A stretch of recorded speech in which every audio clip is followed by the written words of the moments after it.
All right, we're going to get started here right at 1 p.m. Our next panel is on regulating animals used in research. And for this one, your moderator is going to be a dear friend and colleague, David Favor from Michigan State University College of Law. Thank you. Welcome back. I hope we'll have a nice, strong panel to keep everybody awake and keep the blood flowing well. I do want to request you all look at the bios that's been provided for this panel. It's an amazing group of people and experience. Well, one of the things that, as somebody who's been around for a while, is very encouraged by is to see the level of education and sophistication that more and more of the people in this room are bringing to the issue of animal law. This conference couldn't have been held 20 years ago because we didn't know enough back then to do what we're doing now. So look at some of the backgrounds involved. First speaker is an old friend of mine as well. Bernie Rollins has been around since the early Ice Age.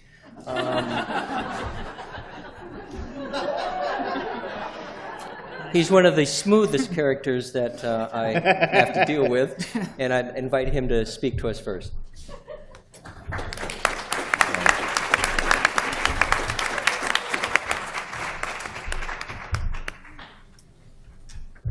It's a bit we do. We take on the road.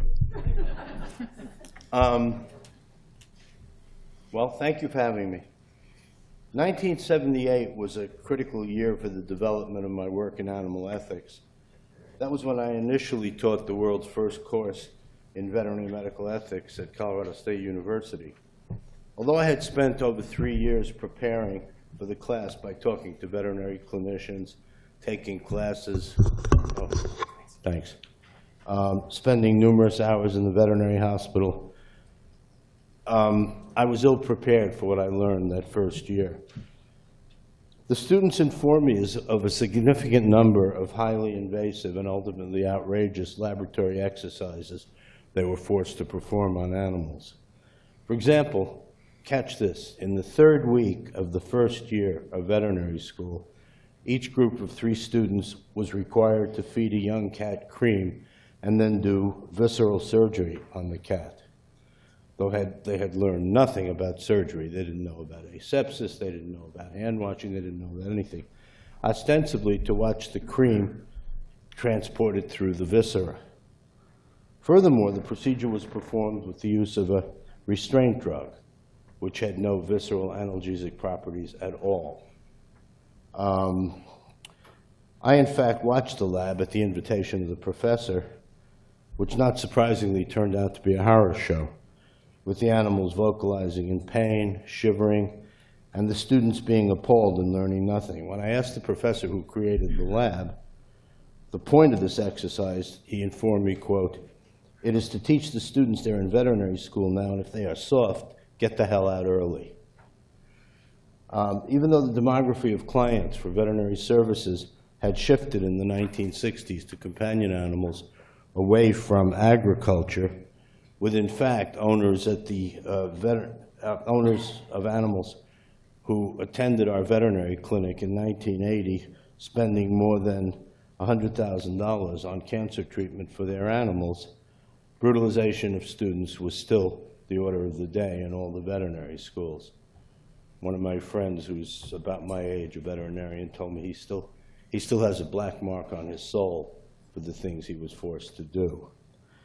Even worse, if it could get worse, the students told me how they were taught surgery. Each small group of students was given a pound dog and required to perform 9 surgical procedures on the animal over the course of 3 weeks, with absolutely no provision for aftercare. There was one nurse to take care of the animals of 140 students. They were, revealingly, they were called sub-dogs. And when I protested to the dean, he said, "Oh, that's just from substitute for client animals, but the students heard it as unta, less than an animal." One older student urged me to visit the ward where the dogs were kept and to see for myself. I did so and witnessed a scene that could have been drawn from a painting of hell by Hieronymus Bosch. The animals were crying and moaning and shivering and had been provided with absolutely no pain relief, not even an aspirin.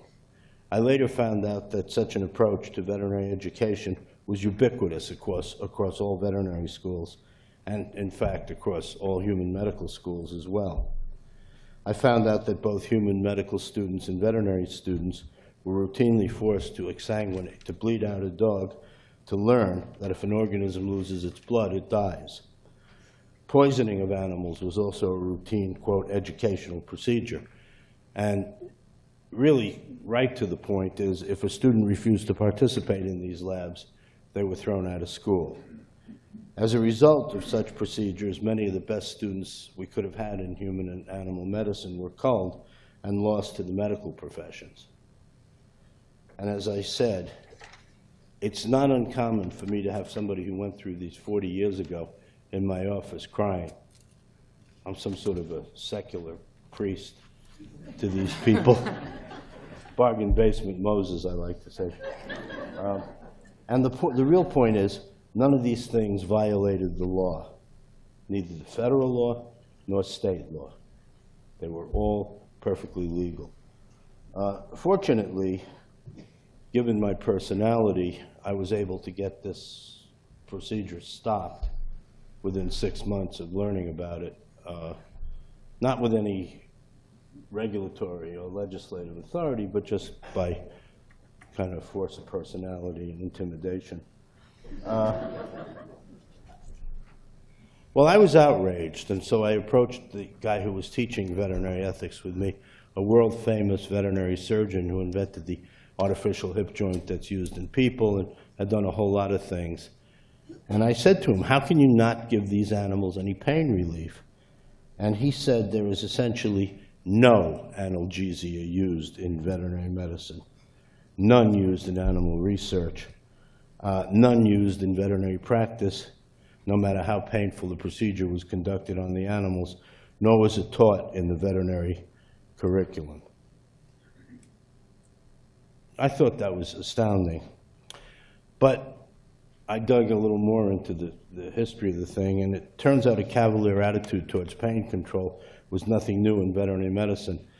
A prominent textbook of veterinary surgery by a gentleman named Marilat was published in 1906, and the author complained that, quote, in veterinary surgery, anesthesia, you know the difference, right, between anesthesia and analgesia? Not necessarily. No? Tell them. Okay. Anesthesia is when they operate on you and anesthesia, no feeling, without feeling. Analgesia means without pain. So if they cut on you to set a fracture, they would use an anesthetic, maybe an inhalant, you know, in some cases in dentistry, a local, regional anesthetic. Analgesic is definition is raises your pain tolerance threshold. How many of you have ever had morphine legally? Okay. You know the feeling when you're in pain and you get morphine? The pain is still there, but you're sort of quizzical about it. You say, oh, yeah, pain. You know what I mean? It stops bothering you. In the language of people who study pain, it raises your pain tolerance threshold. That make sense? Yeah. Okay. Many veterinarians have, I'm still quoting, many veterinarians of rather wide experience have never in a whole lifetime administered a general anesthetic. It reflects greatly, this is in 1906, remember, it reflects greatly to the credit of the canine specialist that he alone has adopted anesthesia to any considerable degree. Guess why? Anesthesia in veterinary surgery today is a means of restraint and not an expedient to relieve pain. So long as an operation can be performed by forcible restraint, the thought of anesthesia does not enter into the proposition.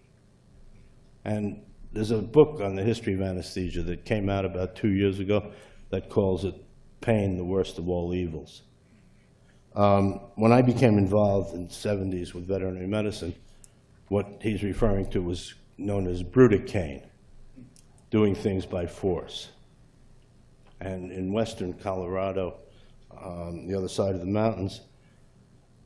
That was standard practice for castration. At about the same time, we had acquired a new laboratory animal veterinarian at CSU who had extensive research experience in Britain, in the British military, in British academia, in Canada, and in the US. He absolutely confirmed what the other guy told me, that there was no analgesia used, regardless of how painful. And he himself stressed that there had to be some sort of legislation to redress this incredible, intolerable situation. So we naively formed an ad hoc group to draft legislation for the state of Colorado. Talk about naive, which not surprisingly was roundly defeated in the Colorado legislature. Immediately thereafter, I received a telephone call from, remember Pat Schroeder? Oh. Yeah, of course. The bunny suit? Anyway, Pat said, look, you guys are totally naive. You can't have a law regulating what sorts of things are done in biomedical research or education that would hold only of Colorado, because then everybody would move to Wyoming. So we have to do it federally, and that she would carry it forward. Among other things, the law required control of pain and distress in animals when such states resulted from experimentation or teaching, as well as an absolute unequivocal ban on multiple invasive uses, except if testing a single hypothesis, which was better than what was there before. In 1982, this is fascinating, when I was defending our bill before Congress, I was called before Representative Henry Waxman's committee to defend our amendment. Waxman informed me that the medical research community was vigorously opposed to any legislation constraining the use of animals in research, and also claimed to be using copious amounts of analgesia, with the Dale Carnegie subtlety that I learned about making friends. And I can't see what you're waving at me. No way. When I ain't schlepping all the way here from Colorado to get cut up. Okay? When I protested that their claim to be using copious amounts of analgesia was a damn lie, he told me that the burden of proof was on me to confute that. It dawned on me, if there was a significant amount of analgesia used in research, there would be a literature documenting that. Everything in science is documented. I approached a friend of mine who was a librarian at the National Agricultural Library, had a very powerful supercomputer, and asked him to do a literature search on analgesia for laboratory animals. How many papers do you think he found? That's right, 0. 0 papers. I asked him to broaden it to analgesia for animals. He found 2, one of which said there ought to be papers, and the other one said we don't know anything. So I presented him with those results, and he said, okay, you've proved your point. And over the ensuing years, between 82 and 85, when the law passed, I have to thank people like Pat Schroeder, Doug Walgren, Bob Dole, George Brown, John Melcher, and unfortunately the deceased Mickey Leland, who eloquently demonstrated that courage and compassion transcend party lines. Bob Dole once said to me with a marvelous understatement, he said, worrying about animal pain doesn't get me points in Kansas. The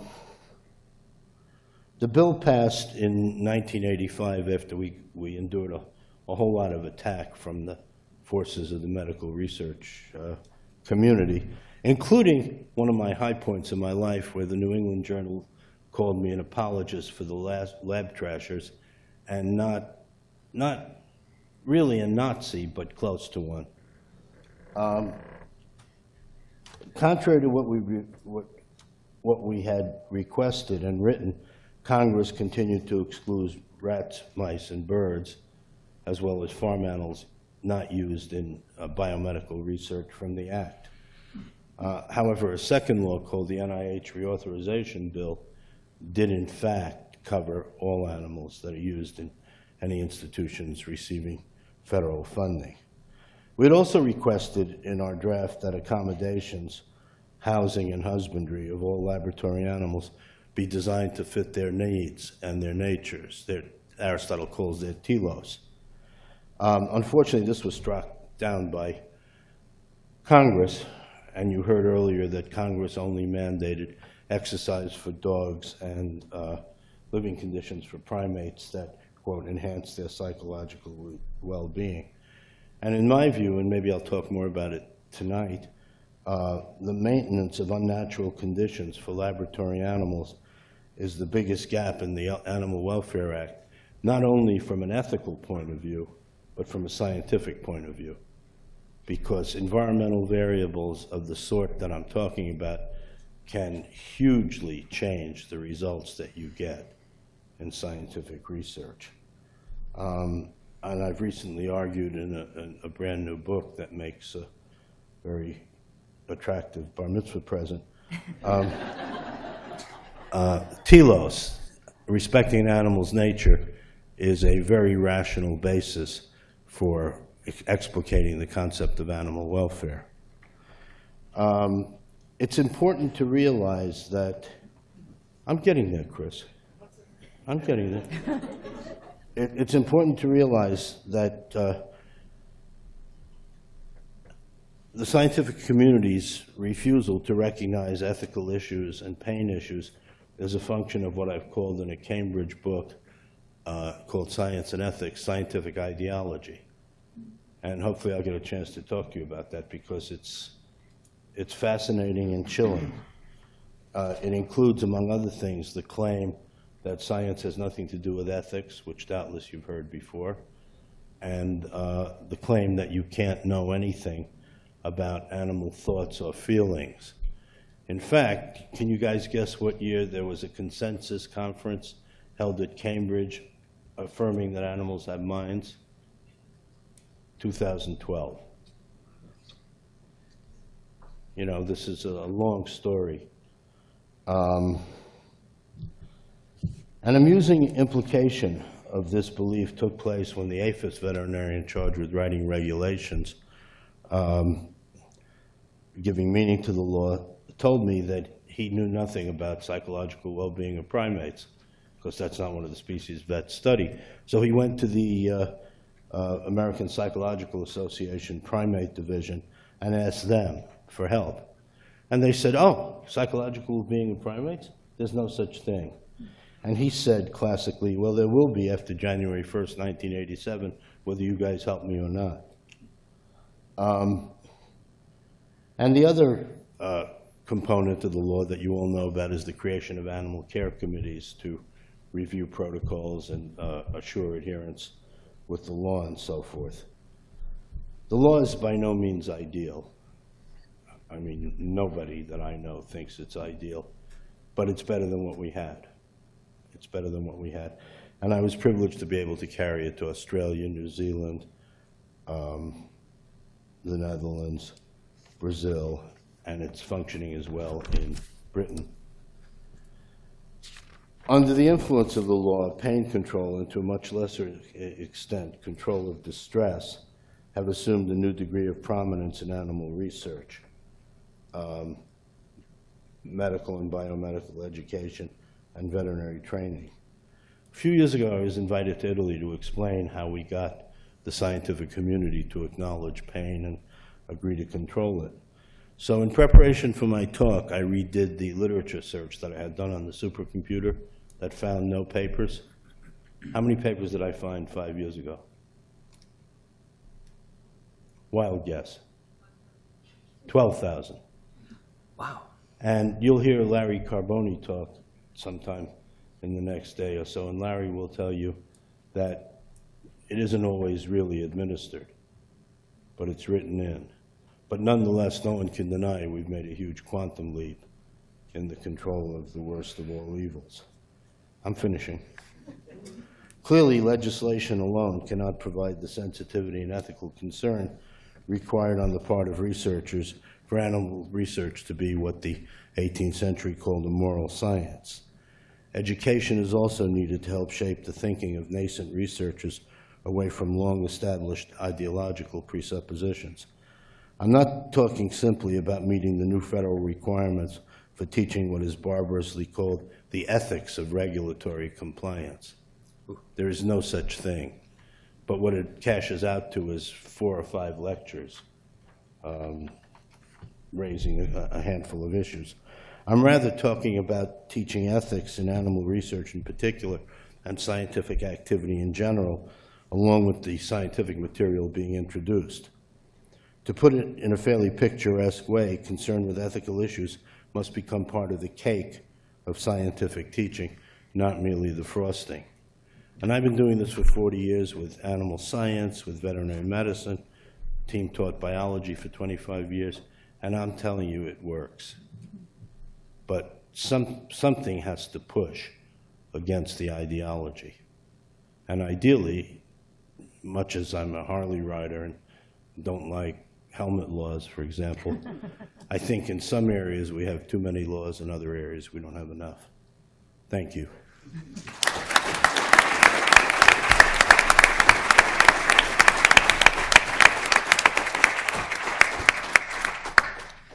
To take us deeper into the reality of what the language of the Act means, Leslie, would you like to come forward and let us know what you've been thinking?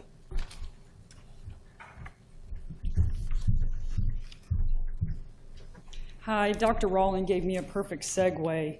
I'm going to talk about an area where we don't have enough laws or enough regulations, which is considering alternatives to procedures likely to cause pain and distress in animals. So the 1985 amendment deals with minimizing the use of animals, and also if animals are required, that the researcher use the least painful method. The Animal Welfare Act also required the USDA to set standards with regard to handling, care, treatment, and transportation of animals, and yet there are no regulations which deal with the consideration of alternatives, which is, we feel, a necessary component of proper treatment and care of animals. Oops. So the 4 basic requirements that appear in the Animal Welfare Act about considering alternatives are these, which are that the principal investigator consider alternatives, that the research facility assure that the principal investigator considered alternatives, and that the research facility provide training to its principal investigators on minimizing and replacing animals in research. And lastly, that the National Agricultural Library provide information on methods that also reduce animal use. So we have a problem. What does it mean to consider alternatives? Well, no one knows. So what happens when people don't know how to consider an alternative? We have violations. And not only, in my opinion, have there been violations, but the Office of Inspector General has documented for years about the lack of reviewing protocols by IACUCs, the timeliness of their review of protocols, and also just their lack of compliance with the Animal Welfare Act in general. So what's our solution to this problem? Well, my organization, Physicians Committee, we filed a rulemaking petition with the USDA, and we suggested these rule changes, that the word alternative be defined, that the words painful procedure be defined, and that there be a step-by-step guidance of how to consider alternatives. And lastly, that the USDA recognize its own authority to correct deviations or deficiencies with regard to those. So our definition of alternative is when an animal use is replaced. Why do we say that reduction and refinement don't belong in the definition? Because that doesn't meet the statutory mandate, which is that pain and distress of animals be minimized. So how do we define painful procedure? Painful procedure is defined as any procedure that would cause slight or momentary pain or distress in a human being. And the fact that they use analgesics or anesthesia is immaterial. To give an example, I had surgery recently, and I can say that I had both of these applications, and I still felt like I'd been hit by a truck the next day. So the same applies for animals. Also, considering actually, how do you define consider? And our suggestion was to codify what appears in the USDA's internal document, which is the Animal Care Resources Guide Policy 12, which is to say that they provide a written narrative of the methods they used and the sources that they consulted to determine an alternative. So this is ideally what a written narrative should look like. And of important note is the time period covered. I think that if the principal investigator is made to describe how the animal is going to be used, why the animal is going to be used, what they looked at as far as research, that they'll be able to usually find an alternative. And if they don't, it's important for them to have to justify that. And in justifying it, they have to say that they're not duplicating previous experiments, that they have a rationale for using animals. And lastly, that what they're doing, the procedure they're using the animal for, is unavoidable for scientifically valid research. And also it's important to note that a lot of times we've seen failures of the IACUCs or the principal investigators to actually use an appropriate time period. We've had people use animals where their time period they searched was in the 1990s. So it's important that it be a relevant time period so that they're using modern methodology. So this is kind of more on that they not only do a database search on alternatives, but they also maybe even reach out to a subject expert on the issue. Do some research on conferences that have occurred about that specific area. So why do we want to codify these steps? Well, we feel like if we put everyone on notice as to what's expected, more people will comply with the law. We also believe that there will be less violations because people know what to expect and they know what they're supposed to do. And it'll lessen the burden on the USDA. If more people on the front end, the principal investigator and the IACUCs, are thinking about alternatives, there are going to be less animals in research, and that means less violations and less inspections for the USDA. So we also asked in our petition for the USDA to acknowledge its own authority to regulate the review of activities involving animals, including research, testing, and teaching procedures. In the Animal Welfare Act, there is something that prohibits the USDA from actually intervening with regard to the performance of actual research, but the USDA has voiced intent about wanting to be updated about the treatment and how the animals are affected and the conditions in which they're kept and maintained while in research.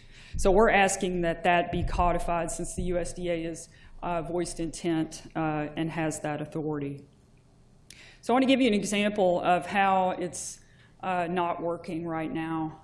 This is the University of Washington, UW as they call it, has a paramedic training program. Right now they use live pigs to teach their students surgical airway procedures, despite the fact that, I'll show you this, these schools do not use live animals. They use simulators. That was 120 if you weren't counting. So they teach. What is University of Washington using pigs to teach? They're teaching their students surgical airway procedures, and those are necessary when someone's airway becomes obstructed in some way. They have 4 or 5 students to one pig, and the students are. They do the procedure for a few minutes tops in a 2,500-hour training session, so it's a very small part of their training. And apparently it's important when surgeons are learning that they get the first cut experience, so they know what it feels like to actually break the skin. Only the first student in that training procedure gets to do that with the pig. So the other students aren't getting as good of training. I think that's important to note. This is Trauma Man. Trauma Man has replaceable skins. Every student who uses him has the first cut experience, and nobody dies. This is Sim Man. He breathes, he blinks, and he's pretty amazing. We did a congressional briefing where we had some medical doctors do a demonstration using Sim Man on Capitol Hill, and he blew me away. I was scared he was going to die. So I had to walk out of the room. But anyway, he made it. So they're very lifelike. And another important thing is they're anatomically correct in a way that obviously a pig is not. A pig, how many of us want to have a surgical airway procedure done on us when the person has only used a pig before? It's sort of commonsensical. So who's this guy? He looks like a nice guy, by the way. This is Dr. Robert Sweet. He is, brace yourselves, he is the executive director of the University of Washington's Medical Simulation Center. Yes, they have a medical simulation center. And what's even worse is he's an expert in his field. He's recently given talks around the country about how simulators are superior to using live animals, especially with regard to life-saving techniques like surgical airways. Okay, so we have a problem here. His office is probably 2 steps away from where these people are cutting up pigs and euthanizing pigs. And yet they've got one of the country's most renowned experts on simulation next door, and also a simulation center next door. So our question is, how do we fix this problem? Let's just assume in a perfect world that the USDA adopts our rulemaking petition and all the rules in it. If you think about what I talked about before, the definition of an alternative is that animal use is replaced. We've got a check mark, right? We've got Trauma Man. The definition of painful procedure is any time that there is more than slight or momentary pain or distress in a human being. Well, the pigs are dying, so check, we got a painful procedure. Step-by-step considerations of alternatives. You have a written narrative that we talked about. They would have to explain that their use of pigs is unavoidable for scientifically valid research. They won't be able to do that because what they're using the pigs for is not testing a hypothesis. It is not scientifically valid research. It is merely a routine activity that they're using the pigs for. And lastly, let's say the IACUC and the principal investigator fail on those top steps. The last step is the USDA can step in and say that, sorry, this is in violation of the Animal Welfare Act. We're going to issue an order due to this deficiency. And if that happens, the USDA will be able to fulfill its legislative mandate under the Animal Welfare Act.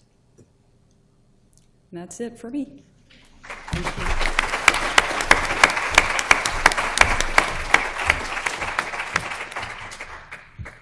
I would like everybody to pause and think about the scope of what activities are coming under this one section. We're talking about we're talking about institutions caught under this amendment, and that it deals with fundamental scientific research, it deals with testing of chemicals, it deals with education at the college level and up.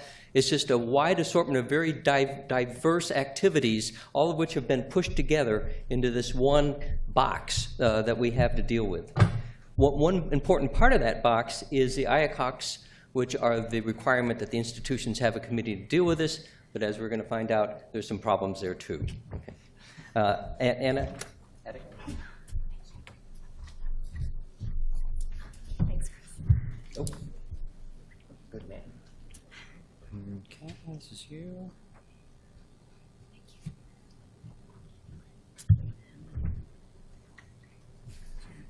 All right, yes, thank you very much, Chris. Hello, everybody. My name is Alka Chen, I'm with PETA. It's a great honor for me to be here today on a panel alongside people whose work I've admired for years, indeed in a room full of people whose work I have admired for years. I am grateful to the organizers of this wonderful conference for including me and for their tremendous work in pulling this together and facilitating these very important discussions. I'm going to today discuss some work that I did with two of my colleagues, Justin Goodman, who had been with PETA and is now with the White Coat Waste Project, and Dr. Larry Hansen, who is with the University of California, San Diego. And that work looked at the composition of institutionally based animal experimentation oversight bodies. So to give a bit of background, in the early 1980s, the plight of non-human primates in laboratories was brought to the fore through two high-profile PETA exposés and that really rocked the public consciousness and also forced the attention of the US Congress. And these were the plight of the Silver Spring monkeys, monkeys at the Institute for Behavioral Research in Silver Spring, Maryland, and a series of experiments, traumatic head injury experiments that were being conducted on baboons at the University of Pennsylvania.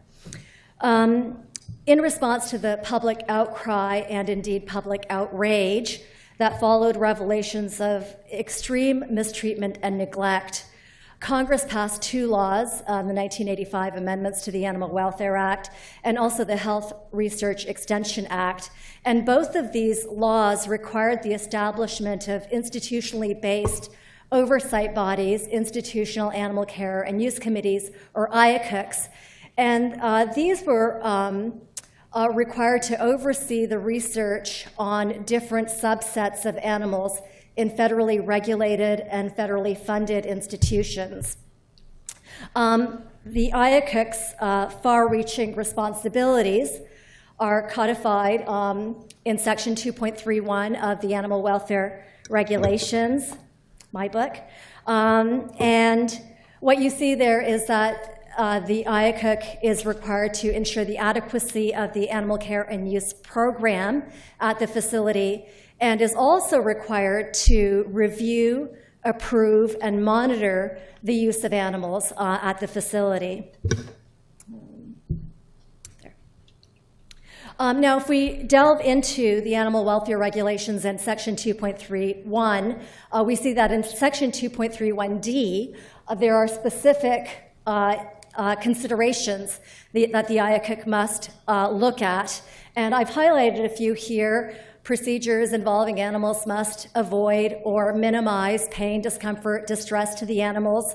The area that Leslie talked about extensively and very well, I thought, on alternatives that the PI, the principal investigator, the lead experimenter, must consider alternatives to the use of animals where there's more than momentary or slight pain or distress.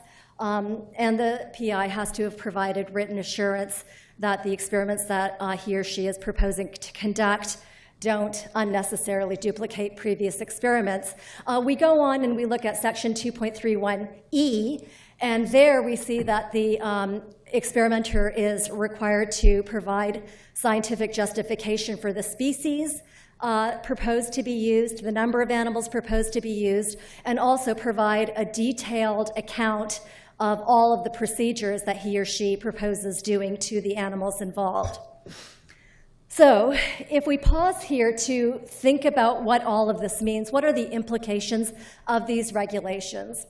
Well, it means that if you have a principal investigator, an experimenter, who wants to do an invasive surgery on primates that causes tremendous pain, well, then the IACUC can and should ensure that the pain relief being provided to the animals reflects the best science. And to fail to do that is to fail to carry out their legally mandated responsibilities. If there's a principal investigator and experimenter who offers a justification for the numbers of animals being used by saying, well, I have X number of cages, or I have this much laboratory space, or something that Jeremy Beckham, who's sitting here, saw at the University of Wisconsin-Madison. Well, if I use this many cats, I can get funding next year. Well, then the IACUC can and should look at those obscene justifications and send the experimenter back and say, no, we need a scientific justification. What you have, whether it's expedience or convenience or economics, doesn't cut it. You might have an experimenter who has decided that she's going to singly house primates, and perhaps the justification that she provides there is that she is going to be instrumenting the animals in some way, so there's some kind of hardware implanted into the animals, and she doesn't want that to be interfered with if the animals are caged together. And then the IACUC can and should tell that experimenter to go into the field, see what's out there, and see if strategies have been developed so that these social animals can be socially housed. That is the responsibility of the IACUC, and a failure to do any of those things is a failure to carry out their legally mandated responsibilities.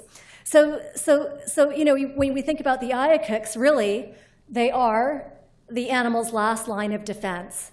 So you have the people, the experimenters who want to do these procedures to animals, often painful, harmful, requiring imprisonment of the animals, and more often than not, resulting in loss of life. Well, the animals are killed.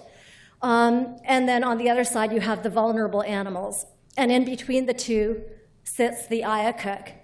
And they are the last line of a defense. So even if the experiment is going to take place, at least the pain is minimized. I mean, Professor Rollin, you couldn't hear better testament to the critical role played by the IACUC.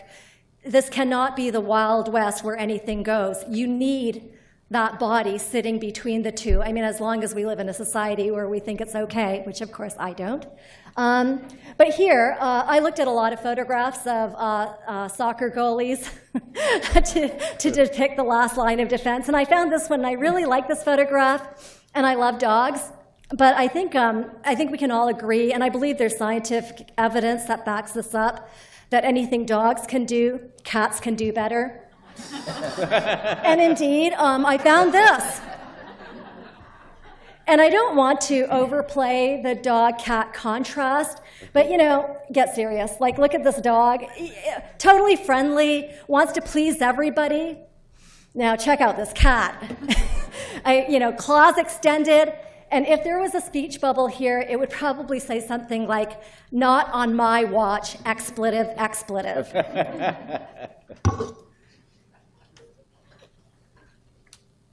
So in 1985, when lawmakers mandated the formation of the IACUCs, they envisioned a committee that would really form the cornerstone of animal protection in laboratories, ensuring compliance with federal regulations and federal guidelines. And so it's worth considering whether the IACUCs have lived up to that promise from 1985. And so, we can, for example, consider the work of Plaus and Herzog in 2001. They published their seminal paper on IACUC oversight, and they found that in the reviews, in IACUC reviews of protocols, in-house IACUCs, where the voting members would presumably know the investigators whose protocols they were reviewing, they overwhelmingly approved those protocols 98% of the time. And when those very same protocols were given to other functioning IACUCs, where those members didn't know the people whose protocols they were reviewing, 61% of the time, those IACUCs found serious problems with the protocols. And if you read what they thought was problematic, it's pretty crazy. They said the protocols were not very understandable, not understandable at all, as having poor research design and procedures, or doing a poor job of justifying the number of species of animals used.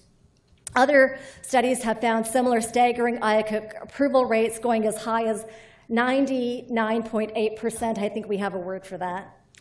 On top of that, 2001 paper from Plaus and Herzog, Leslie actually referred to the series of audits done by the Office of the Inspector General of the USDA, and through a number of years, what they have found is quite horrific, that IACUC review and approval process at facilities across the country found that IACUCs failed to ensure that unnecessary or repetitive experiments would be performed. They failed to ensure that experimenters had conducted a search for alternatives, failed to ensure that pain, distress to animals was minimized. And now, particularly in light of the work that was done by Plaus and Herzog, it seems that one contributing factor to the failure of IACUCs to carry out their legally mandated responsibilities could be the composition of IACUCs. And so that's what we did in our study. We looked at exactly that. These are the requirements by the Animal Welfare Act and by Public Health Service policy of IACUC membership. You can see the Animal Welfare Act requires a minimum of 3 members. You have to have a chairperson, veterinarian, 1 non-affiliated member. And Kathy List talked about the non-affiliated member. In the Animal Welfare Act, it specified that that person is supposed to represent general community interests in the welfare of animals. Meanwhile, the PHS policy specifies a minimum of 5 members, practicing scientists, where sorry physicists, sorry mathematicians, sorry plant biologists. Scientist means a person experienced in research involving animals, 1 veterinarian, 1 non-scientist, 1 non-affiliated member. So what we see here, we see a couple of things. This is what's specified in the law, in the policies that exist. And this represents minimum membership of IACUCs. So what we're seeing is that all of these voices are important. The animal experimenters, the veterinarians, the non-scientists, the community members, who represent, according to the Animal Welfare Act, animal welfare interests from the community. So all of these voices are important. What's not represented here is what the balance should be. Should there be a balance here? And now the question that we wanted to know is, well, how do these things that are written in the books, how does this inform the membership of actual IACUCs? And so in our study, what we did was we looked at the top 25 institutional recipients of NIH funds, National Institutes of Health funds. So we got the top 25 list, and through the Freedom of Information Act, we were able to secure the IACUC rosters for those institutions.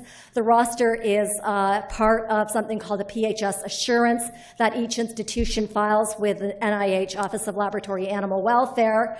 Conveniently, PHS policy requires that all of the voting members of the IACUC be classified as scientist, non-scientist, veterinarian, or non-affiliated. And so then it's just a matter of crunching numbers, which is what we did, and this is what we found. By the way, this is 2013 data. The data in the abstract that we'd submitted is older, from 2010. But this is what we have for 2013. We see that there's a preponderance of animal experimenters on the IACUC, 63%. 17% are veterinarians. And we should note that a proportion of those veterinarians are going to be people who also experiment on animals, which I point out, not to vilify in any way, but rather to say that these are people who are going to be submitting protocols for IACUC review. So there is some kind of interest in that. Then we see that there are less than 10% are the non-affiliated members, 10% non-scientists. More, I think, interesting is this other pie graph, where we see that the chairperson, the most important, the most powerful person on the IACUC, 97% are animal experimenters. So wrapping up, what are our conclusions here?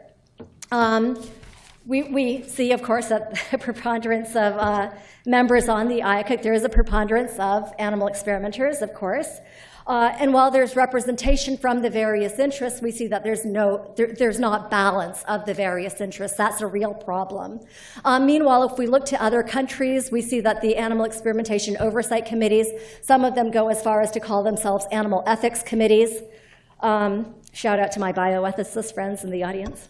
we see that there is more balance. And we see, the usual suspects. In Sweden, the oversight committees have to have equal representation from the community members and scientists.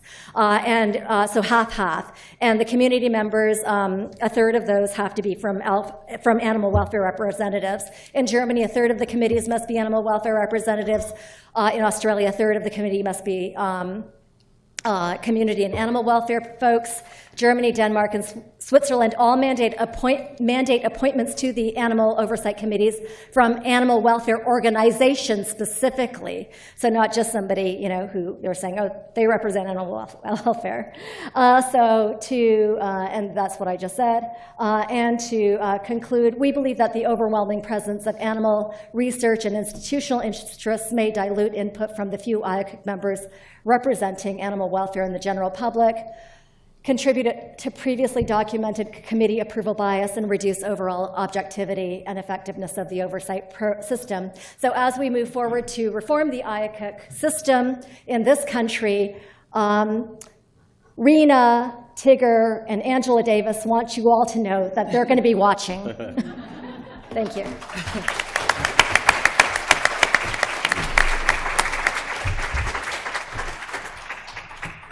I'd like to add a little asterisk footnote to her presentation, because over the years I've had the opportunity to talk to 2 or 3 of the community members that served on IACUCs, and the response was pretty uniform. It was very depressing. They were isolated. They were not integrated whatsoever. They went on because they wanted to help animals, and they were entirely frustrated in that process, and they would resign.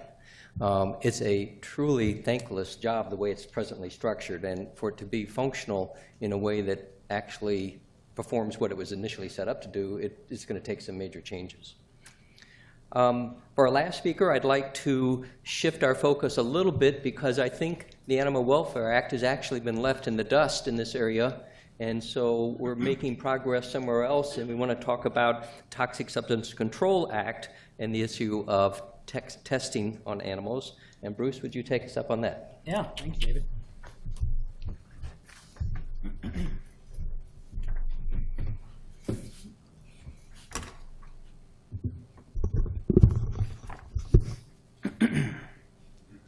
Well, oh, no slides for me. I'm going to fly without them. I have to admit, it's kind of funny coming to an Animal Welfare Act conference and talking about an entirely different law, but that's what I'm going to do today. So here it is, TSCA. We're changing gears, Toxic Substances Control Act. And I think you will quickly see substantively why this is so important, as David began to touch on. And I think perhaps also I can sound a note of optimism, which I sense that maybe we could use and would be good. So just very briefly, this will be familiar, I think, to many people in the room. What is TSCA? Enacted in 1976, the Toxic Substances Control Act is our primary federal industrial chemicals law. The key standard under TSCA is the prevention of unreasonable risk of injury to health or the environment associated with manufacture, processing, et cetera, of chemicals. Again, mainly industrial chemicals, in commerce. Like any good self-respecting environmental law, it has a citizen suit provision. It has a citizen petition provision, so those are very, very helpful things. So why is TSCA relevant here today? That's the real question, I think. I don't want to spend a lot of time on the overall operation of what is really an environmental law, but I will sort of jump in and say much of this is all about TSCA's testing provision, which is Section 4 of TSCA. And it won't surprise you to know that in a law that's been around for 40 years, most of the testing that takes place and has taken place under TSCA is whole animal testing, is traditional toxicology-based work using animals. Now, I want to say at the outset here, I and my colleague, Dr. Paul Locke here, did some work 6 or 7 years ago, taking a look at TSCA and trying to determine whether under the existing law, before any amendments, we really could implement alternatives to animal testing, true alternatives, under the law as we've had it since the 1970s. The answer is yes. By the way, I just saved you reading a very lengthy article. Yes. But that has now been, I think, kind of left by the wayside because we now have an amended TSCA this year. Do people even know in this room that our main toxics law, was amended really for the first time just in June of 2016. Does this ring a bell generally with people? Okay, that's great. We got a major makeover for a fundamental environmental law. And I think this kind of slipped a little bit under the radar for most people, but I can tell you it did indeed happen. As you can imagine, this was mostly about, I think it's fair to say, the needs and arguments of environmentalists and the needs and arguments of industry. But there were some people, I think some behind the scenes and some in front of the scene, working very hard to address animal testing issues under this environmental law. And that's really what I'm going to focus on here. And in a way, I'm kind of thinking of this as being the unveiling for a lot of us of this brand new law. It's like the extreme makeover, environmental law. We're moving the bus aside. What have we got? What does this look like? Let's take a look and let's see what Congress came up with and the president signed. I do want to say, before getting into some of the specific provisions, a couple of caveats. One, this really is about commercial chemicals. This is not about cosmetics. It's not about pharmaceuticals. It's not even about pesticides. Those are covered elsewhere in the law. But let's kind of run through some of the scores and highlights of what I think for some people, surprisingly, this TSCA reform legislation actually did. And this happened for the wonkier among us who care about the way the legislation reads. There are essentially two places in TSCA that really got a makeover when it comes to animal testing. There's the testing provision, which is Section 4 of the law, and then there's essentially a provision of kind of a hodgepodge catch-all provision that comes later in the law, Section 26. And I'm going to say a little bit about what happened in each of those. But so as not to bury the lead any further, I'm going to give you what I think is the single most important amendment that TSCA got for our purposes.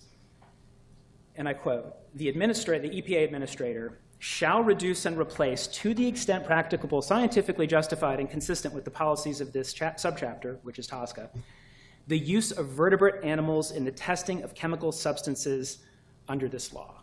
So that's a pretty big deal. That's two of your three R's right there, expressly included on the face of a major environmental law.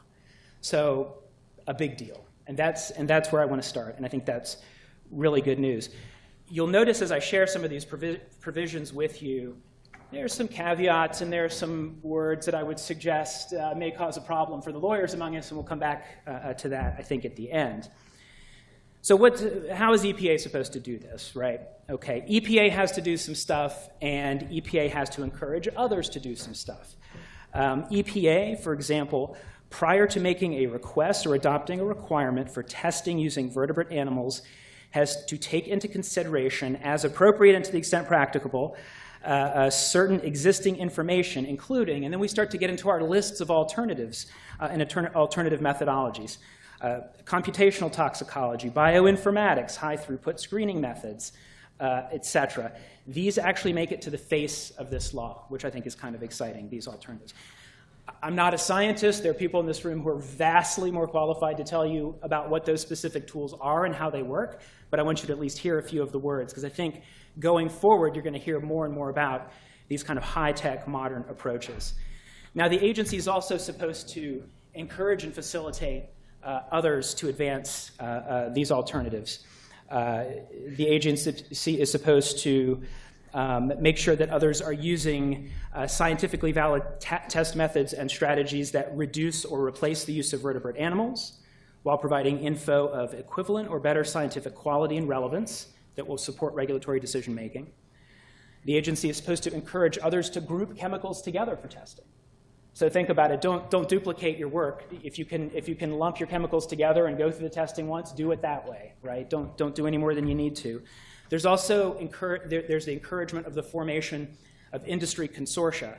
And I know we have, I think, some industry folks here today for this workshop. And industry is a major player when it comes to commercial chemicals, as you can imagine. This isn't just something that happens within the agency or even primarily within the agency. There are a lot of private sector players who are involved in all of this. Now, EPA is also charged with developing a strategic plan to promote the development and implementation of alternative methods and strategies to reduce, refine, or replace vertebrate animal testing. So our third R has come in now. We've got all three Rs, again, on the text of the statute.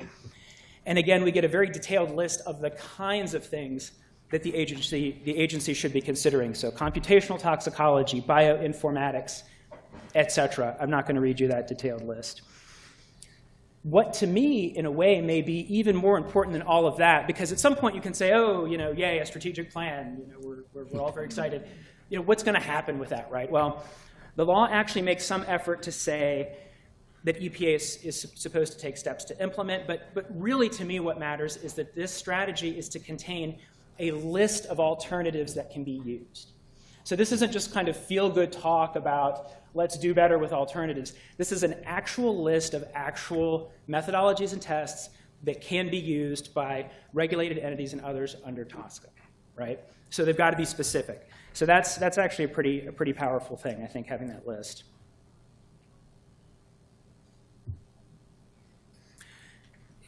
Now, there are a few other interesting things, I think, going on with these amendments. There was legislation, sort of the round prior, before the final legislation was enacted, that was a bit stronger, a bit more full-throated on some of these issues. And it's always hard not to look at the legislation that came before and say, oh man, it would have been great if we'd gotten that in the final. It doesn't all make it in there in the final compromise and what you ultimately get. There was, for example, a direct call for funding and a requirement for EPA to support funding for this work. That's a little more oblique in what eventually came out. It's strongly suggested, but it's a bit more oblique. So that's just something I think you have to live with. The other area, and this gets to be, I think, maybe a little more general, where the amendments come into play, is this administration provision, where I told you there's kind of a catch-all of different sorts of things EPA needs to do to move us towards alternatives and things that have to be considered. And one, which I think is a pretty simple statement, is just a doubling down on the notion of the use of best available science. So that's kind of outcome neutral on its face, just use best available science. And there's also a requirement to make decisions, if you're the agency, based on the weight of the scientific evidence. And you might say, well, okay, so what? Wouldn't they be doing that anyway? And I think the idea there is that, especially as you read more and more about alternatives and really about let's call it, you could debate about whether it's a revolution or maybe an evolution, but let's say a scientific revolution in alternatives, high-tech, modern alternatives that call on all different areas of science and toxicology. As we head that way, science is the driver. And I think that's one of the exciting things that underlies everything that's going on here. This is none of what I'm describing to you, at least with respect to sort of the scientific drivers, is originating with animal protection groups, or even, I would say, probably in the animal protection community. A lot of this is coming out of a sort of a modernizing march of science sort of revolution. And so to the extent that we're embracing science, I think, and many of us hope, that is going to drive this shift away from the testing of animals and towards these other approaches and these other methods. There are a few other, I guess I would say, kind of structural mechanisms, procedural mechanisms that come out of what Congress did. There's going to be an advisory committee that's created, a new science advisory committee on chemicals. This actually expressly calls for the inclusion of someone who is involved with animal protection. So that's a nice call out to have, again, on the face of an environmental law. So I think there really is a lot to like. And in turning to, I guess, some sort of general observations about what we've got here, about what these provisions really amount to. My first conclusion, which is going to sound a little bit waffling, is that these amendments really giveth and they really taketh away. It's all there. I mean, there are statements here that I think we've never really seen anywhere in federal law, certainly not in a major fundamental linchpin environmental law. So that's pretty darn exciting. You've got the 3 R's right there, as I keep saying. Now, yes, it's not thou shalt not test on animals. It's not even thou shalt exhaust every non-animal alternative before you test on animals. We don't get anything that strong. For political reasons, I don't know that you ever would. But I think maybe from a substantive perspective, and perhaps more importantly, looking back at the history of TSCA and all the way back to this law's legislative history in the 1970s, there is an indication that what was really considered important was the discretion of the administrator of the EPA when it came to testing. You know, there was a sense that, yeah, this law is going to have to rely on animals for testing, maybe for a long time. We hope that we can move away from it, but ultimately, we, Congress, right, can't tell EPA how to do its job when it comes to testing and the choice of test and the approval of test. And so you're only going to get so much better than this, I guess, is my point in that regard. Now, I want to spend just a minute talking about, I think, the taketh away point. Thank you. Because that's important, too. For those of you who are attorneys, you've caught it already. It'll sound like I'm belaboring the point. For those of you who are law students or perhaps not attorneys, this is kind of an important one. So in almost every one of those little snippets I shared with you, the statute, it actually says shall. The administrator of EPA shall. And for a lawyer, that means something. When you see shall, a lot of things kick in. The agency's got to do it. If the agency doesn't do it, you can potentially make the agency do it. There's a lot of good stuff that can come out of a shall, something that's mandatory. But in each of these instances, or some of the key instances I described, it's shall plus, to the extent practicable, scientifically justified, as appropriate, encourage and facilitate. Did you encourage and facilitate? I mean, I don't know, maybe you did. I mean, could you have done better? Perhaps. And the best one may be to the extent consistent with the available resources and EPA's other responsibilities under the law. I mean, who even knows what that means, right? And so yeah, I'm being cute, but at the same time, what this means is this law enacted by Congress, really, for its effectiveness, it comes down to what the agency does with it. And I think the pressure that's placed on the agency to do good things with it, right? And for stakeholders to be active. It's in the law, but it's really going to come down to implementation. You could see an EPA taking this law as written and doing pretty great things and really driving the adoption of alternatives, or you could see a less inspired agency doing less. So I think that's what comes out of that distinction. I will just say, sort of in closing, what happens in the months ahead with these brand new amendments? I mean, I actually thought about this and just came up with, I have no idea. On the one hand, this was a bipartisan law, right? Industry was very engaged. There's reason to think that an awful lot of people want this to work. TSCA's been broken for a long time.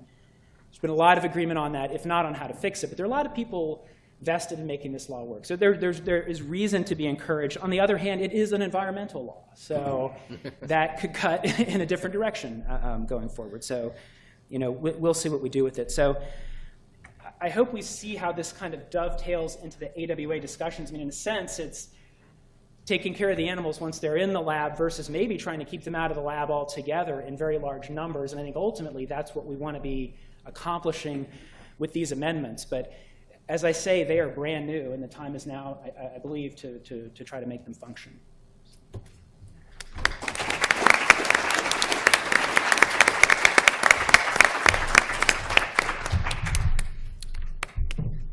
Well, I'd like to take this esteemed committee to maybe a higher level of abstraction and parse some things that, at least to me, and I suspect to a lot of you, we're pondering as we go through this whole day so far.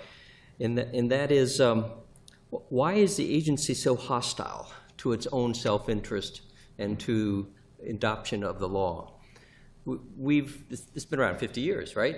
We've had Republicans, we've had Democrats, the political process moves up and down, but this seems like an agency that's sort of just isolated by itself down there. It doesn't make a difference who the president is, and I'm not sure our new president is going to have much of an impact here either.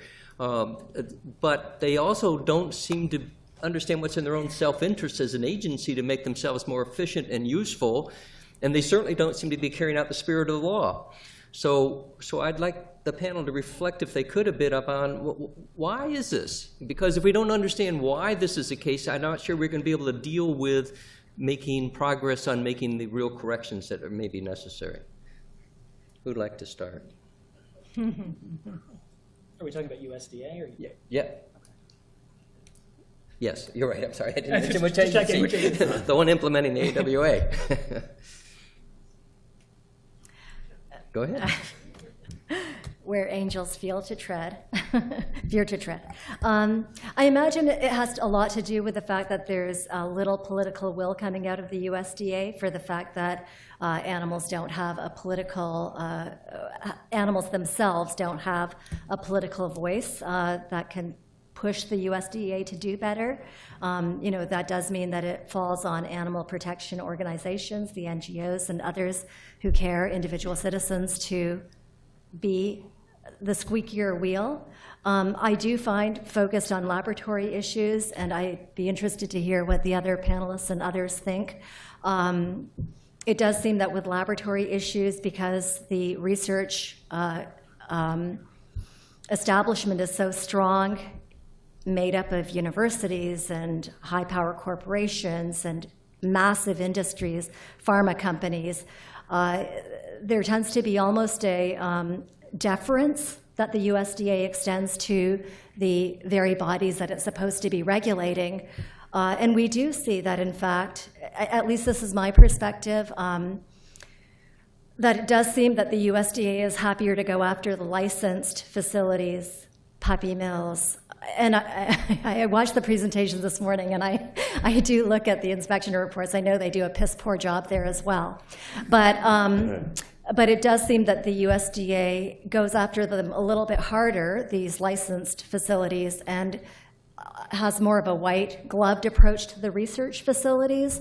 And it's even encoded in law. The research facilities are registered. They're not licensed. And while the USDA is authorized to remove licenses, yank licenses, they're not authorized to remove registrations, which already imbues the system with, there's political value, there are political values imbued in that very thing, saying that research facilities are off limits. And there's the whole as you well know, and I'm sure most people in this room are well aware, that's just part of the whole history of the evolution of the Animal Welfare Act, right from day one in 1966, what was happening to animals in the course of the experimentation. The secretary had no say in what was going on. Deference was always given to the researchers, and they've always paraded their PhDs as a way of saying, we know what's right for us and nobody else does. And that has continued, and I think the job of people who care about animals is to say, we have voices too, and we will fight back as hard as we can. Thank you. Good. Other thoughts? Bernie? Well, I remember when I asked Waxman, why is the burden of proof on me that they don't control pain? He said, well, because they give us a lot of money, and you don't, to run our campaigns. I'm serious. And I understood that was real, and maybe it's not the way things should be, but it sure is hell the way things are. Let me, as a law professor, I'm licensed to use hypotheticals. Let me make a suggestion to you, and let me get your reaction to this. Consider the AWA a ship, and it was constructed back in '84. And it was a little hodgepodge. It wasn't exactly a sleek one, but it floated, and it has done a number of good things because it was there. It was a catalyst to make a lot of things change. But the repairs have not been very good. The people have had some drunk parties, and there's holes in the wall. And the outside, they've run into a coral reef several times. And I think that ship is really listing functionally. And what would you think if we all got together and signed a petition to just strike it? Put it out of its misery. Let's get rid of the Animal Welfare Act. The public has moved beyond it. When you look at the space sizes they suggest for animals, almost every group that actually has the animals has standards beyond the standards that the Animal Welfare Act has. They don't seem to be able to accommodate changing public opinion and new science that's telling us all sorts of things. So why don't we just get rid of it? What are you going to put in its place? Nothing right now. Well, we have the Toxic Substance Control Act. It would be picked up in other areas and that actually care about the particular topics. I'm skeptical. Repeal and replace, how about it? To use a phrase in the genre of today. I don't know. I mean, I assume you're asking What that just to good be does it really do? provocative. Well, as is probably evident from my comments, I'm recovering and career environmental attorney, and we've got laws that have all kinds of weaknesses in that area, and you're always worried about trading a third of a loaf or a tenth of a loaf for no loaf or a negative loaf or whatever might replace it. I don't know if that's your concern, but even the sense of what you're saying by a repeal. I mean, again, I get the provocation of the question, but I'd be really concerned about what happens then. Okay, well, part of the question, what would happen then? Well, who would go back to being bad under what conditions, and can't the states take up some of the slack in some of the areas of the puppy mill area that really should be state-focused anyways? I mean, Sue Leary, will be speaking about this at greater length and with greater articulateness than I will currently. But I mean, I think that if we think about stripping away the Animal Welfare Act, then we're looking at the situation for mice and rats in the laboratory context, which literature surveys indicate that 50 to 80% of mice and rats who are used in invasive, painful experiments are not given pain relief. So what we're talking about is going from a pretty bad situation, a horrific situation, to going to even a more nightmare situation. At PETA, obviously, we take a hard line, and we're proud of the hard line that we take. And we'll say the Animal Welfare Act isn't worth the paper it's written on, but the truth beyond that line is that we were able to shut down a laboratory because of the regulations of the Animal Welfare Act. We're able to get facilities cited and fined. Animal Welfare Institute, I see Kathy Liss in the back, was able to work really, really hard, and I believe ALDF was also involved in that fight to get the $3.5 million fine against Santa Cruz Biotechnology, and more than that, get the license revoked. We're looking at the SNBL situation right now, the horrific monkey facility in Washington, and thanks to the very limited provisions in the Animal Welfare Act and regulations, we're seeing some pretty serious work being done there too, and certainly PETA is calling for the revocation of SNBL's license to bring in monkeys from Southeast Asia and elsewhere. So, I mean, I do think that you're not going to get any argument from me, David. Yeah, it's a sinking ship, and there are a million holes, and we've crashed into the coral reef, which no longer exists. But Environmental problems, yes. But it's doing a lot right now. Okay. Just going to leave that there? Actually, just a small footnote. Yeah, sure. A tiny footnote to that, maybe a little off topic. I don't think so. Just a little plea for some incrementalism and being willing to, I think, take what we can get and hold on to it as we go. I was just thinking, and I'm not sure if I actually made this remark in talking about some of the limitations, even as good as the new TSCA is, looking at some of the limitations that are built into it. I mean, it's still a really amazing lick of work by the people that got that done. I mean, you really do sometimes take what you can get and you occupy that space and push forward from it. So I think that's a really positive thing. It is, yeah. I agree. But I'm not sure the AWA is going to be the place that's going to happen for other issues involved. One of the questions from the audience is there a role for states in regulating animal research? It's hard. Unquestionably, everybody should be involved. And, just to refer to a couple of PETA cases, there was something at the University of Wisconsin-Madison where they were doing sheep experiments where they were killing the sheep via decompression.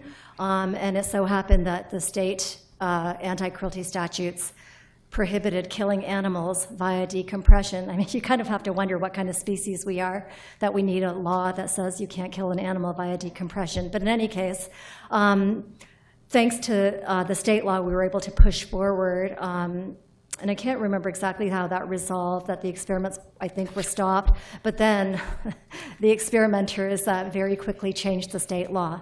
But there are other examples like that. We got felony level cruelty to animals charges pressed against workers at a contract testing laboratory in North Carolina, and there have been others like that. I mean, I really do think it has to be an all-hands-on-deck situation to address the crisis that we're facing. Another question that among a number of us has been debated for literally years, and that is there another federal agency that could better implement the Animal Welfare Act? It does seem like a hostile agency to put it in, since it has conflicting goals? Well, You can see the head shaking up here. I mean, you think about the NIH, which in its own way enforces something Yep. quite similar. And by the way, the USDA does not scare the researchers, because the worst thing that can happen is they put the president of the university in jail, which actually would be the cause for a bonfire and rejoicing, you see? I'm not going there. No, I'm serious. So, you know, on the question of look for the buck. Right now, universities are underfunded. As I grew up, I was taught that universities, public universities, are ways to get something from nothing, or virtually nothing. That you get all these educated people who can then create advances and all this kind of thing. Now, my own university, which is got $350 million in federal research money, now gets less than 6% of our budget from the state. Other state universities get 30%. And so that means if you want to stay afloat, to use the ship metaphor, you've got to do what everybody else does. And we have to do it in spades, because contrary to what everybody thinks about Colorado being a liberal mecca, that's like 3 little places in Colorado, Denver, Boulder, and some of the mountain towns. You go out to eastern Colorado, and my son did medical internship there, and he was told that, damn, you were 5 years too late. And he said, too late for what? He said, too late for the last Klan rally. Ooh. Okay. See? So, you know, people, you're getting tenure now and promotion, not by the quality of your research, but by how much money you bring in. And so, you know, you're fighting on multiple fronts is the trouble, David. I mean, ideally, you got a good point. Well, that's one of my suggestions would be take all the real science experimentation and just give it to NIH. I think they're doing a pretty good job. Don't go there, Okay. because NIH was inordinately hostile to any ethical concerns historically. And I wouldn't even say historically. We just shut down a series of maternal deprivation experiments that were conducted at NIH by one of the students of Harry Harlow, Stephen Sumi, who had been doing these experiments for more than 32 years at NIH, where he was breeding monkeys, deliberately breeding them so that they were more prone to depression, anxiety, fearfulness, and then if that weren't bad enough, on the very day that the monkeys were born, he would take half of them away from their mothers permanently and enroll them in a series of psychology experiments that would increase their fearfulness, depression, and anxiety. And because we were able to, thanks to the great work of Jeremy Beckham, sitting over there, secure the video footage and photographs, protocols, et cetera, from that laboratory, and secure a lot of help from scientists and other experts, we were able to shut down those experiments. But we then FOIA'd, since we like to FOIA, for correspondence, internal correspondence associated with all of this. Francis Collins, the NIH director, said, yes, we're shutting down the experiments. It's not because of PETA, it's because the experiments are worthless. If the experiments are worthless, why were they going on for 32 effing years? Excuse my language. There's a famous story that's not famous enough. Back in '91, a man named James Lionguard, some of you may remember, was the head of NIH, and he was a very competent scientist in the area of circulatory shock. He did a sort of sentimental journey back to his alma mater, Michigan State University, and it was unofficial. The kids somehow found out that he was there, so the pre-meds asked him to come in and do a talk for them. And he was gracious and agreed. And one of the first questions he was asked are, what are the ethical issues associated with genetic engineering? This was the early 90s. You remember that, David? Yeah. Which was emerging as a big issue. And he said, look, advances in science are always controversial, but science should never be hindered by ethical considerations. Now remember that to be the head of NIH, you not only got to be a good scientist, you got to be something of a diplomat. So that gives you an idea of how deeply ingrained that denial is in those people. Scary, right? Have two particular questions about IACOCs. According to your study, what is the average size, the number of people of IACOC, and what can we do to help reform them? I won't be able to give you the exact average number because I don't have the data in front of me, but I can email whoever asked that. I think it was around a dozen, just remembering the rosters in my mind. What can we do to reform them? I think acknowledging that there's a problem is the first step to solving any kind of problem, and so acknowledging that there's a problem. Right now, the pushback from the other side is that the scientists, meaning, again, animal experimenters, are the people with the knowledge. They're the people who have the knowledge that they bring to those deliberations around experiments. And then we would just have to say, these IACUCs have failed us time and time again. You can look at the example of the chimpanzee issue, where a few years ago, the NIH asked the Institute of Medicine to look into chimpanzee experimentation. And the determination was that using chimpanzees was largely unnecessary. The NIH Council of Councils looked into the matter as well and determined that using chimpanzees rarely accelerated new discoveries in infectious diseases. Now, when you use chimpanzees in infectious disease experiments, you're talking about very invasive experiments, taking highly intelligent, highly social animals and doing really horrible things to them and eventually killing them. And IACUCs at celebrated universities, celebrated centers, were year after year after year approving these protocols. They're supposed to be thinking about whether or not the work is necessary, and obviously didn't think hard enough. And NIH is very happy to throw money at them and fund this stuff.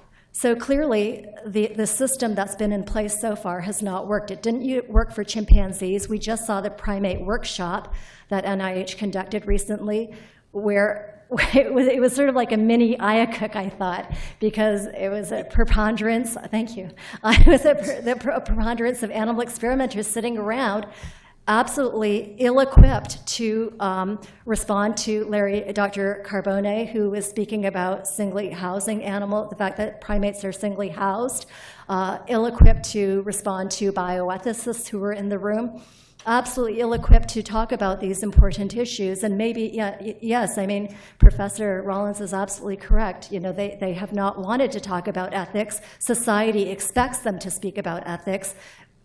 All of the, sorry that I'm on my little soapbox, but using animals in experimentation is part of a social contract. By and large, Gallup poll indicates that Americans don't, there's a slight majority of Americans who don't approve of the use of animals in experimentation. And so that the contract requires that if animals are going to be used in these experiments, that there has to be proper oversight, and that doesn't exist anymore. So acknowledging that there's a problem, having public value, the values of our public more reflected on the IACUC. So this would mean getting engaged politically, getting engaged at all levels, pushing to be part of the IACUC. If you're a writer, write op-eds, write letters to the editor, and so on. Okay. The 9 yards of public advocacy. Leslie, somebody inquired as to, given all the problems of enforcement that we've seen, what is the value of your petition when they probably aren't going to enforce it in the end?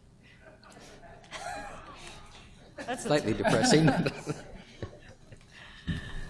Oh, that's a tough one. I don't know how to answer that, to be honest. You would hope, though, that if the petition is adopted by the USDA, that the principal investigator and the IACUC, I know I'm assuming the best, that they would talk themselves out of the animal use in the first place instead of the USDA having to step in and enforce. So I guess if our petition is adopted, they're going to have to. The principal investigator is going to have to do the written narrative.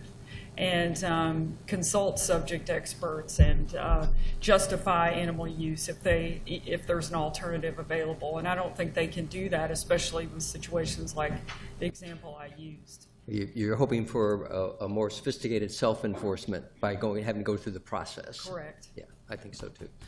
All right, I think we're at the end of our panel, and thank you all.